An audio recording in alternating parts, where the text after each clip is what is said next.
सर्वप्रथम तो मैं परम आदरणीय विजय गुरु जी को हार्दिक धन्यवाद देता हूँ कि उन्होंने अपनी आत्मकथा को हम सबके सामने प्रस्तुत किया, क्योंकि इस आत्मकथा के माध्यम से हम सबको उनके बारे में जानने का एक अवसर मिला है। वस्तुतः आत्मकथा व्यक्ति के जिए हुए जीवन का ब्यौरा जो स्वयं उसके द्वारा लिखा जाता है। आत्मकथा की एक सबसे बड़ी विशेषता होती है ईमानदारी के साथ आत्मनिरीक्षण।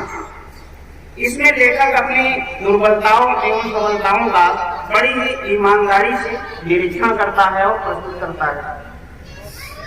अगर इस दृष्टि से देखा जाए तो यह रचना आत्मकथा की सभी विशेषताओं को संजोए हुए।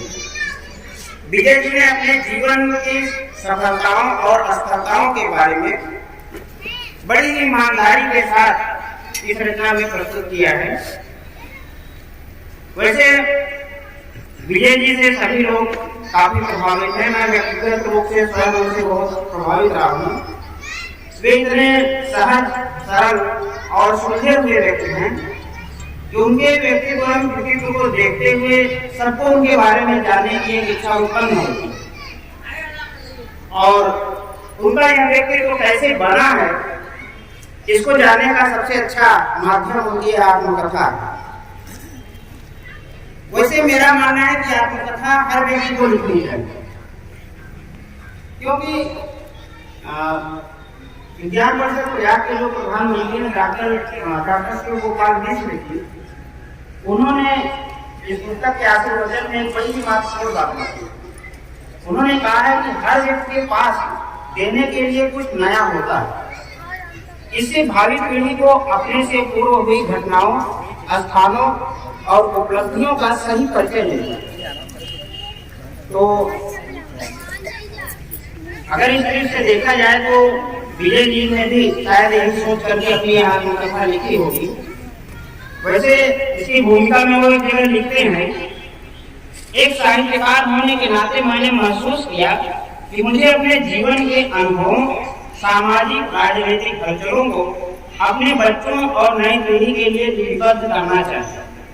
यही नहीं, अपनी लेखनी के माध्यम से उन गुरुओं, मार्गदर्शकों और शुभेच्छाओं के प्रति कृतज्ञता व्यक्त करनी चाहिए जिनका मुझे स्नेह और आशीर्वाद मिला है। कुछ इन्हीं विचारों के तहत मैंने यह आत्मचरित लिखना शुरू किया। इससे यह पता चलता है कि आत्मकथा लिखने के पीछे आदरणीय विजय जी के दो प्रमुख उद्देश्य रहे थे। पहला तो यह कि भावी पीढ़ी को अपने अनुभवों से परिचित कराना और दूसरा अपने गुरुओं एवं शुभचिंतकों के प्रति कृतज्ञता ज्ञापित करना। इनकी आत्मकथा का शीर्षक है अपना सफर। वैसे हर व्यक्ति का जीवन एक सफर ही होता है। अपना सफर के बारे में विजय जी लिखते हैं, आपके सामने अपना सफर प्रस्तुत करते हुए स्पष्ट करना चाहता हूँ कि ना तो मेरा सफर खत्म हुआ है, ना मंजिल ही मिली। सच तो यह है कि मैंने अपनी कोई मंजिल निर्धारित भी नहीं की। अंतिम सांस तक जहाँ तक पहुँच जाऊंगा वही मेरी मंजिल है। उनकी आत्मकथा 17 छोटे छोटे अध्यायों में विभाजित है। इस आत्मकथा को पढ़ते हुए आपको जो है आत्मकथा, जीवनी और यात्रा विकास तीनों का ही आनंद प्राप्त होगा। जीवनी इसलिए क्योंकि इसमें विजय जी ने अपने जन्म से लेकर के वर्तमान समय तक की सभी प्रमुख घटनाओं को 3 बार छोटे छोटे शीर्षकों के माध्यम से प्रस्तुत किया है। उसे पढ़ने से हमें लगता है कि वास्तव में यह किसी की जीवनी है। आप इसमें यात्रा विधान का आनंद इसलिए पाते हैं क्योंकि इसका 17वां अध्याय विजय जी ने पर्यटन, शैक्षिक और साहित्यिक यात्राएं शीर्षक से लिखा है। इसमें उन्होंने अपने द्वारा की गई 1.5 दर्जन से भी अधिक यात्राओं का वर्णन किया है। इन यात्राओं में उन्होंने 1978 में जवाहरलाल नेहरू कॉलेज जारी के विद्यार्थियों के साथ की गई दिल्ली, आगरा, मथुरा एवं वृंदावन की यात्रा से लेकर के वर्ष 2019 में प्रेमचंद जयंती के अवसर पर प्रेमचंद के गांव रमणी तक की यात्रा वृतांत को बड़े ही सुंदर ढंग से प्रस्तुत किया है। इन यात्रा वृतांतों में यात्राओं का केवल तथ्यात्मक वर्णन ही नहीं किया गया है, बल्कि उन स्थानों की विशेषताओं, वहां की संस्कृति और लेखक के मन पर पड़ने वाले प्रभावों का भी बड़ा ही सुंदर वर्णन इन यात्रा वृतांतों में हमें देखने को मिलता है। इसीलिए ये यात्रा वृतांत बड़े ही सदियों बन पड़े हैं।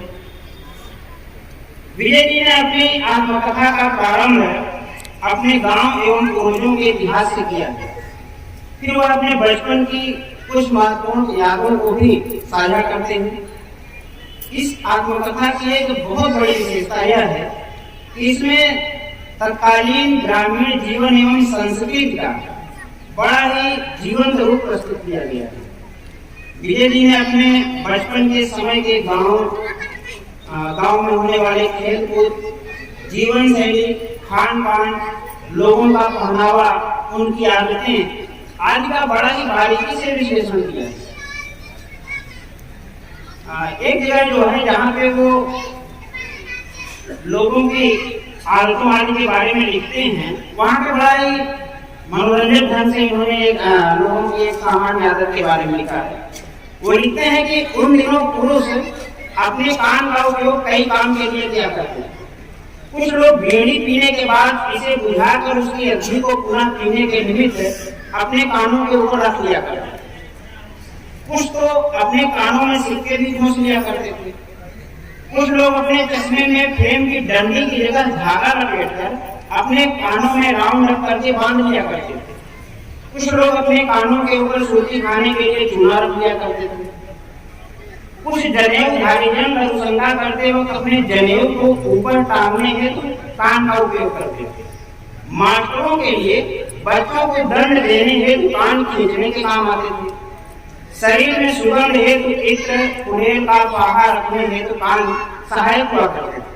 आज के दिनों में हमारे कानों का उपयोग उपरोक्त कार्यों हेतु लगभग ना के बराबर होता है। तो जब वह ग्रामीण जनजीवन एवं त्योहारों का वर्णन करते हैं तो उसकी परंपरा एवं वैज्ञानिकता का भी विश्लेषण करती है। उदाहरण के लिए, जब वह गांव में सर्दियों के समय जैसे कौड़ा तापने की परंपरा होती है, इसका एक उल्लेख करते हैं, तो इसके बारे में लिखते हैं, ये कौड़े हमारी ग्रामीण भारतीय संस्कृति की एक पहचान भी थी। ये हमारे चिरकाल के साथी थे, मित्र थे और सुख दुख के अनंत काल के साक्षी थे। जंगली जानवरों को भगाने के लिए अपने निवास के सामने खास तौर पर रात में आग जलाने का रिवाज मानव जाति के सभ्यता के विकास के सबसे प्रारंभिक चरण में आया हुआ और तब से यह किसी न किसी रूप में आज तक हमारे मध्य विद्यमान चला आ रहा है। अपने समय में ग्रामीण जनजीवन में महिलाओं की स्थिति पर भी वह काफी कुछ लिखते हैं। नागपंचमी में गुड़िया पीटने के बारे में एक जगह वो लिखते हैं कि इस परंपरा के माध्यम से बचपन से ही बच्चों के मन में यह भाव भरने का प्रयास होता था कि लड़कियां पीटने के लिए ही हैं और लड़कों को उन्हें पीटने का अधिकार है। तो इस तरह हमारे त्योहारों में या हमारी ग्रामीण संस्कृति में जो इस तरह की कुछ बुरी परंपराएं हैं, उनका भी विश्लेषण वो बड़ी तार्किक ढंग से करते हैं। अपनी आत्मकथा में वह अपने विद्यार्थी जीवन, दाम्पत्य जीवन एवं शिक्षक जीवन का भी बड़ा ही रोचक ढंग से वर्णन करते हैं। वह अपनी आत्मकथा में तत्कालीन मनवादी परंपरा की बुराइयों और पाखंड को भी उजागर करते हैं। उस समय समाज में इस तरह की बहुत सी परंपराएं थी जो अंधविश्वास और बुराइता पर आधारित थी, तो उनका उन्होंने खुलकर जो है आलोचना की है। वह महात्मा बुद्ध और कबीर से काफी प्रभावित रहे हैं और उनके आदर्शों का अनुकरण भी करते हैं। जयप्रकाश नारायण की संपूर्ण क्रांति और गांधी जी के चरखा आंदोलन ने भी उन्हें काफी प्रभावित किया है और उसके बारे में भी उन्होंने अपनी आत्मकथा में काफी कुछ लिखा है। वैसे विजय जी अपने जीवन में बड़े ही प्रयोगशील रहे। उन्होंने कई ऐसे कार्य किए हैं जो शायद जो है आप लोगों को जानकर आश्चर्य होगा। उन्होंने जीवन ज्योति स्टेशनरी एक समय शुरू की थी, पोल्ट्री फार्म, पौध नर्सरी, और मधुमक्खी पालन जैसे अनेक कार्य वो समय समय पे करते रहे हैं और उनकी सफलताओं एवं असफलताओं की कहानी उन्होंने हमारे साथ बड़ी ईमानदारी से साझा की है। मधुमक्खी पालन का शौक तो गुरु जी को आज भी है और वो इस कार्य को अभी कर रहे हैं लगातार। ग्रामीण लोगों की आवाज को उठाने के लिए वह जो है ग्रामीण पत्रकारिता से जुड़े और उन्होंने विभिन्न पत्र पत्रिकाओं में ढेर सारे लेख लिखे, स्तंभ लिखे, जो अपने समय में काफी लोकप्रिय हुए थे। वह काफी समय तक आकाशवाणी इलाहाबाद से भी जुड़े रहे हैं और उससे जोड़ने और फिर अलग हो जाने की कहानी भी उन्होंने इस आत्मकथा में रखी है।